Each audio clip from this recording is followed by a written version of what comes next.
নমস্কার বন্ধুরা, চলে এসেছি পারুল কিচেন উইথ ভিলেজ ফুডে আজ একটা নতুন রেসিপি নিয়ে আপনাদের সামনে শেয়ার করতে। খুব কম সময়ের মধ্যে অল্প কিছু উপকরণ দিয়ে দারুণ আজ মুচমুচে খাস্তা একটা বেকারি বিস্কুট বানিয়ে আপনাদের দেখাবো। আর এই বিস্কুটটা একবার বাড়িতে বানিয়ে এখন অনেক দিন ধরে সংগ্রহ করে রাখতে পারবেন আর সারা বছর ধরেই খেতে পারবেন। আর এই ভিডিওটি প্রথম থেকে শেষ পর্যন্ত আপনারা দেখবেন। যে সকল বন্ধুরা ইউটিউব থেকে দেখছে এখনও পর্যন্ত আমার চ্যানেলে নতুন, প্লিজ সাবস্ক্রাইব করে দেবেন, আমার পাশে থাকবেন।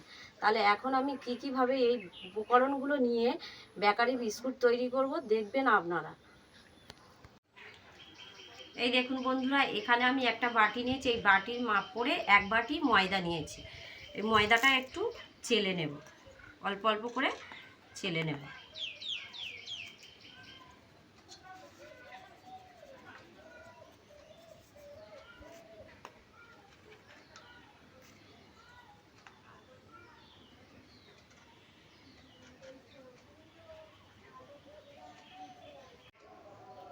আর এই দেখুন, সব ময়দা চেলে নিয়েছি আমি।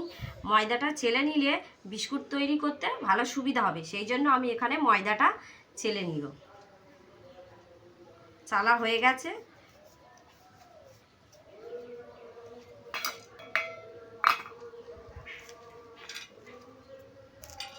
এখানে আমি এই যে একটা চামচ নিয়েছি, এই চামচ দিয়ে এখানে আমি 4 থেকে 5 চামচ গুঁড়ো দুধ এর সঙ্গে যোগ করব।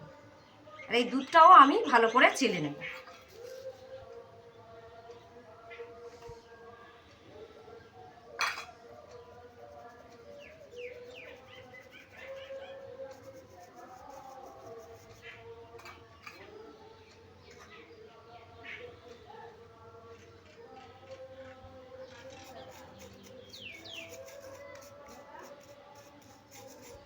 সব উপকরণগুলো কিন্তু আমি এইভাবে চেলে নেব।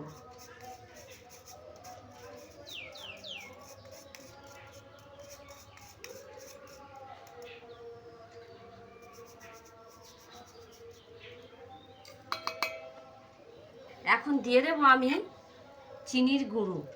এই চিনির গুঁড়োটাও আমি এখানে 2 চামচ দিয়ে দেব। এটাও আমি চেলে নেব।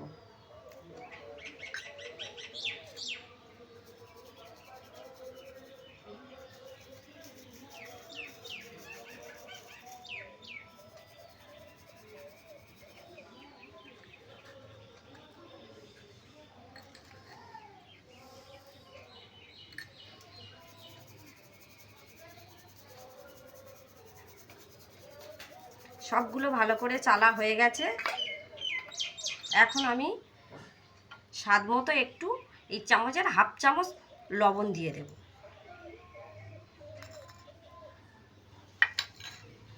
এই শুকনো উপকরণগুলো আমি ভালো করে হাত দিয়ে মিশে নেব। আর বন্ধুরা, একটা কথা আপনাদের বলি, এখানে যে আমি ময়দার ডোটা তৈরি করব, এই ময়দার ডোতে কিন্তু আমি একটুও জল দেব না। আমি এখানে তেল দিয়েই এই ডোটা বানাবো। সম্পূর্ণ তেল দিয়েই এই ডোটা বানাতে হবে। এখানে একটুও জল ব্যবহার করব না। তাই আমি এই অল্প অল্প তেল দিয়ে ডোটা বানিয়ে নেব।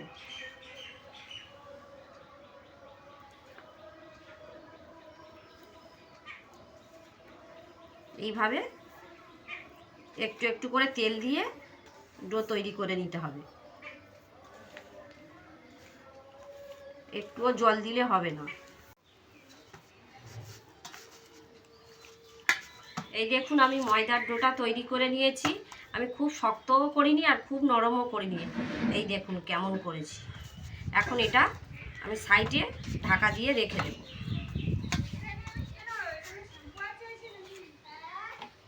সাইডে একটা ঢাকা দিয়ে রেখে দেব। এই দেখুন বন্ধুরা, এখানে আমি একটা তাওয়া নিয়েছি। আপনারা থালাও নিতে পারেন। এই তাওয়ার মধ্যে আমি একটু তেল লাগিয়ে নেব ভালো করে। অল্প একটু সামান্য সাদা তেল এইভাবে লাগিয়ে নেব।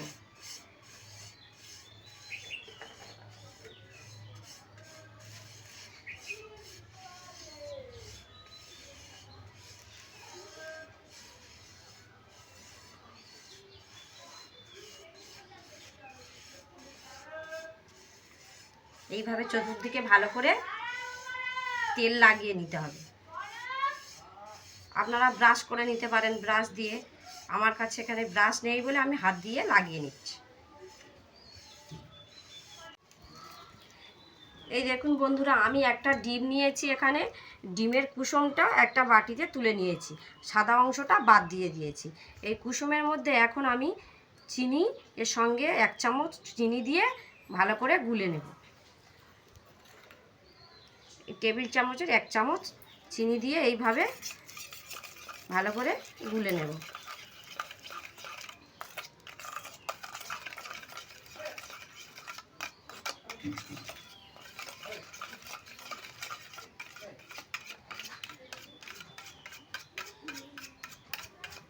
গোলা হয়ে গেছে।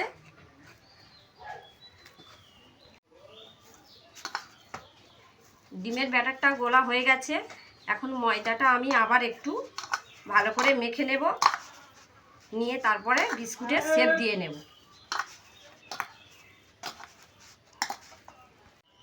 বিস্কুট তৈরি করার জন্য আমি এখানে ছোট ছোট লেচি কেটে নেব, আর এইভাবে হাতের শেপ দিয়ে বিস্কুট বানিয়ে নেব। একটু এইভাবে গোল করে নিয়ে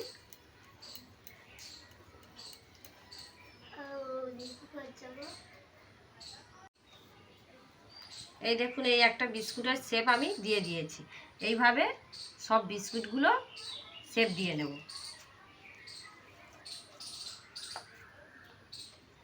আবার একটা করে আপনাদের দেখাচ্ছি। এইভাবে হাতের সাহায্যে গোল করে নেবে, এইভাবে নিয়ে এইভাবে একটু আলতো করে চেপে দেবেন, দিয়ে একটু এইভাবে হাতের টিপ দিয়ে একটু চেপে দেবেন। কি দারুণ হয়েছে দেখুন। আবার একটা বানিয়ে নিলাম। এইভাবে আমি সবগুলো বানিয়ে নেব। এই দেখুন বন্ধুরা, আমি সবগুলো বিস্কুটের শেপ দিয়ে দিয়েছি। কি দারুণ হয়েছে দেখুন। এখন আমি এই যে ডিমের কুসুমটা ফেটে রেখেছিলাম, এর উপরে একটু একটু করে লাগিয়ে দেবো। এইভাবে সবগুলো বিস্কুটে এইভাবে একটু একটু করে লাগিয়ে দেব।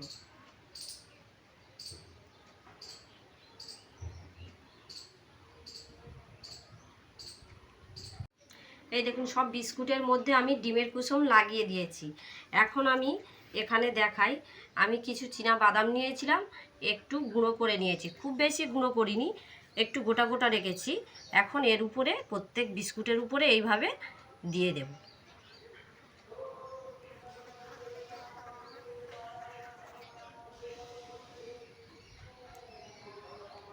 সবগুলোর মধ্যে এইভাবে ভালো করে দিয়ে দেব। এই দেখুন বন্ধুরা, সবগুলো শেপ দেওয়া হয়ে গেছে। এখন আমি এদিকে গ্যাস জ্বালিয়ে দিয়েছি। এখন এইভাবে একটু লো আঁচে এইভাবে বসিয়ে দেব, দিয়ে আমি 20 থেকে 25 মিনিট হালকা উনানে জাল দিয়ে নেব। এখন আমি এটা একটা ঢাকনা দিয়ে ঢাকা দিয়ে রাখব। এইভাবে ঢাকা দিয়ে 20 থেকে 25 মিনিট রেখে দেব। আর গ্যাসের ফ্লেমটা একটু কমিয়ে দিয়েছি, একদম পুরো লো করে দিয়েছি। এই দেখুন বন্ধুরা, আপনাদেরকে বলেছি বেকারি স্টাইলের বিস্কুট তৈরি করব। এই দেখুন কি দারুণ হয়েছে দেখুন। আর আমি যেমনভাবে করেছি, একটা আমি আপনাদের ভেঙে দেখাচ্ছি। এই দেখুন কত সুন্দর হয়েছে। একটু খেয়ে দেখি কেমন হয়েছে। দারুণ একটা স্বাদ এসেছে কিন্তু বন্ধু। আপনারা এইভাবে করে খেয়ে দেখবেন বাড়িতে, কেমন হয় আমাকে কমেন্ট করে জানাবেন। ভিডিওটি ভালো লাগলে লাইক, কমেন্ট, সাবস্ক্রাইব করে দেবেন। চলে আসবো আবার নতুন ভিডিও নিয়ে আপনাদের সামনে। আজকের মতো এখানে আমি বিদায় নিলাম। সবাই ভালো থাকবে, সুস্থ থাকবে।